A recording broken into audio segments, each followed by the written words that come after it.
What's up, people? I'm Shaggy, the Opinionated Hippie. This is my album of the week for the week of October, not really good at dates, 19th through the 25th. That's it. I got it right this time. I think I was wrong by a day last week. We got some hip-hop this time around. A new album, always a treat, from an artist named Kurious. The album is named Majician. Kurious...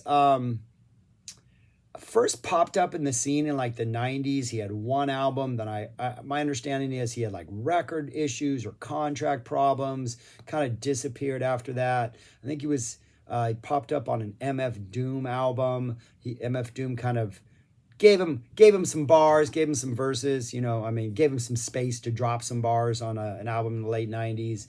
Kind of disappeared again after that. Has sort of made a comeback recently in the last several years.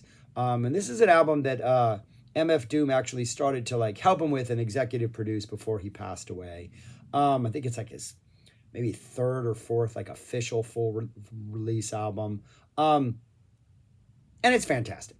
It is just absolutely saturated, like musically.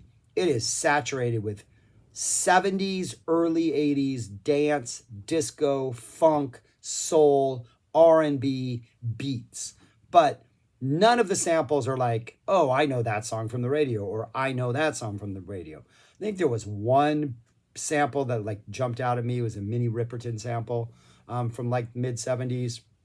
Some other bands from 70s. There's not a lot of information out there right now, so I don't know where a lot of these samples are. I'm dying to find out where they're from. I'm hoping in time when more people get this and they know, they'll share them.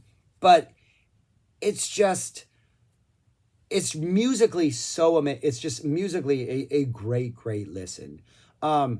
There's a lot of songs which you'll get like a 3.5 minute like song in which you got these great 70s samples, maybe early 80s, some early 80s, almost like Tina Marie type dance type R&B stuff with really an 80s electronic sound, but it works because we're like almost like paying homage to the 80s in that way, so that dated sound works in this sense. But there's a lot of songs in which we'll get like the song and then we'll get like a 25 to 30 second snippet of another sample, like a reggae groove will drop in or something a little more funkier, almost like they're like, hey, we really wanted to sample this song but couldn't find a place to put it, so we're just going to drop like 30 seconds of it at the end of a song, maybe at the beginning of a song also. I'm a fan of that. I like it.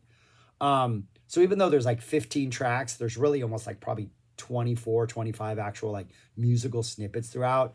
The layering of the samples, the production, just a well-produced album. And Kurious's flow is pretty straightforward, pretty like, I don't want to say ultra serious, but he's not playing like any sort of character. He's just like delivering like straight messages. Kind of reminds me of like, if you ever like have those people you drop in at their house like late at night to see what they're doing, and maybe you'll end up hanging out, sitting on the couch, watching some TV, but you're not really watching TV. TV's just on, while you maybe chill out, have a conversation. And the way Kurious's flow and his delivery and kind of what he's talking about, he's very much a message of positivity, of like unity, not preachy, but the underlying message is definitely one of like, hey, we need to be better as people, kind of. A lot of shout outs to a higher power, which not really my thing, but it doesn't bother me. It doesn't feel like he's trying to preach at me or, he's not evangelical about it. So I'm cool with that. He owns his spirituality. He's proud of it. But what I really like about it is it seems like you're just sitting on the couch with the dude and like you ask him some deep question and he's like, all right, let me tell you the way it is. And he just goes off on like this 2.5, 3 minute, just like riff this of just dropping ideas. But he's clever and he's funny and sometimes he rhymes and I don't know. It's a really, really good listen.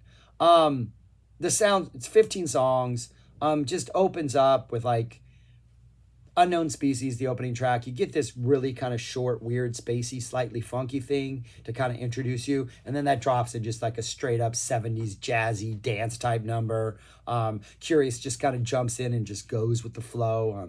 Just, dropping knowledge. weird little Joe Rogan sample that creeps in at the end that always kind of takes me out of it a little. And I wish they hadn't picked Joe Rogan, but Rogan's not saying anything too offensive. So that's cool. Untainted, slightly tighter funk, almost like a Black Cow, like doom, doom, doom, but just kind of hazier and murkier and a little more like 70s indulgent in that way in which people are like, I was around in the 70s, but I really don't remember it. That kind of haziness, but it's got this really nice 70s hazy acid vibe, but a tight funk beat. Tis the Season brings in some slow jam energy, which is really nice. Has an almost like Tyrone-esque groove where, just that Erykah Badu's Tyrone, just that kind of steady groove in there that works really well. Some really nice samples of just some really soulful backing vocals that kind of come in and just add to the atmosphere. Get a nice little reggae sample at the end of this one. One of the highlights for me is Eye of Horus. Feels maybe a little more compelling and serious, like, hey, this is a more serious number. I got something more serious to say. Has sort of a late night serious energy. There's this nice, kind of simple, kind of repetitive piano sample that goes in, and then they drop in sort of these Southeast Indian type, like corner shop sample type things of vocals that come in that are just absolutely perfect. Absolutely perfect. Then it gets kind of super funky for a while. There's just a steady like doom kick drum that's just kind of pounded away through the whole thing, and that little piano motif dancing around it. Eye of Horus, I think one of the highlights on here. 4 songs in, and like the first 3 songs are great, and then you get to this and it just gets even better. That's followed by 1984, which sounds like an early 80s like female R&B, heavily electronic kind of dance vibe. Probably the most animated flow yet. Contrasts really well to the Eye of Horus vibe. Really good song. Little soft, rocky dance energy kind of seeps in at the end. Teach and Forgive, ballady, almost like an early 70s bread type energy, just really kind of soft and gentle. And then we get beats that come in and we kind of up the energy, but it still stays relatively chill. A nice little jazz light samba sample at the end comes in as one of those little extra samples we get. Separation Anxiety, another excellent song on here, another one of the highlights for me, has by far the most anxious energy. I mean, I think the title matches just the overall feeling of the song. There's this sample that comes in that starts with almost like a big kind of ABBA Europop type vibe for a while. Then it gets a little more synthy poppy, but it's definitely one of the bigger sounding songs on here, like production wise. Very emotional, but also there is an anxiety in the energy. Cow's Eye, we got like a big horn section, kind of jazzy type vibe in there. Kind of reminds me of like if somebody had just dropped bars over like a Grand Wazoo track, like a deep cut, like something left off Grand Wazoo, maybe a little more hornier, horns-eskier, but those are really horny albums. You know what I'm saying. Bacalo opera. There's this opera kind of singer that's kind of sampled throughout it that kind of reminds me of like an opera singer, like the Snow White Disney, like whoa, like warble that they get in those early like 40s and 50s like Disney movies with that female vocal. That this one definitely verges more on opera, hence it's in the title. There's a line about turn the heat up in the kitchen, and I always just reminds me of like he's just kind of sitting there telling you the story, and at one point he's like, hey, turn the heat up in the kitchen. Like it buys into my couch metaphor. It feeds into that. It supports that idea that he's just hitting you up. Somebody goes into the kitchen, maybe makes a complaint, or he's like, hey, turn the heat up in the kitchen. Yeah. And the end of this, they let the music play. There's a number of moments on this where like Kurious is just more than happy to sit back and let the production take over and let the beats take over, and let's just enjoy this music. Really appreciate that. This is one of those where, as much as I love Kurious's flow, I love as much as delivery. He does say opinions are like assholes at one point, which nobody should ever say that again, because everybody's got one. No. As much as I absolutely love him, Like, I can literally just listen to the music of this, and having him right there in the mix is just such a bonus that kind of really does raise this to a next level. Magical Journey, jazzy, soft fusion, 70s type vibe, very keyboard, hazy type spacey thing. Barry Gibb, Kurious claims to be the hip hop Barry Gibb. Not as disco-y as I wish a Barry Gibb song would be, but it's got some really nice sort of floating harmonies that are sampled that kind of rise above it. Par for the Course. The next two songs, Par for the Course and Open, the only two songs that have guest MCs that come in. They're both excellent. They both drop some great bars, but I really appreciate the fact that like 13 of the 15 songs are just Kurious doing his thing. That's all I need.